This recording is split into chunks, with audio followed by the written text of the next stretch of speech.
හොඳම අවස්ථා එනකන් හැමදාම බලාගෙන ඉන්න එපා.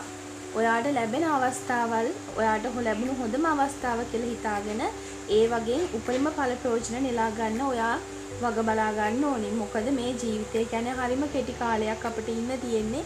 ඒ ඉන්න කාලය තුල අපි දවසින් දවස යම්කිසි දෙයක් කල් දානවා කියලා කියන්නේ ඉගෙන ගන්න හෝ ව්‍යාපාරයක් පටන් ගන්න හෝ මේ ඕනෑම දෙයකට අපි ඒක දවසින් දවස කල් දානවා කියලා කියන්නේ ඔයා දවසින් දවස ඒ හීනෙත් එක්ක ඔයා වයසට යනවා කියන එක. ඉතින් මම මේක කියන ප්‍රධානම හේතුව තමයි අපේ ක්ලාස් වලට සහභාගී වෙන ස්ටුඩන්ට්ස්ලා සහ මේ ක්ලාස් සම්බන්ධව විස්තර අහන ස්ටුඩන්ට්ස්ලා හෙට වැඩ පටන් ගන්නවා අනිත් වැඩ පටන් ගන්නවා තව අවුරුද්දකින් වැඩ පටන් ගන්නවා කියලා හිතාගෙන ඉන්න ස්ටුඩන්ට්ස්ලා වෙනුවෙන් තමයි මම මේක කිව්වේ. ඉතින් මේ දැම්ම මේ මොහොතේම ඔයා ක්‍රියාත්මක වුණොත් ඔයාට හිතන්නවත් බැරි දුරක ඔයා තව මාසෙකින් දෙකකින් එහෙමත් නැත්නම් අවුරුද්දකින් ඔයා ඉන්න පුළුවන්. ඉතින් මේ ඔයා දැක්කේ අපේ මේවාය 28 වෙනිදා Zoom හරහා පැවැත්වුණු ඔන්ලයින් එක්දින වැඩමුළුවේ රූපරාමු කිහිපයක්.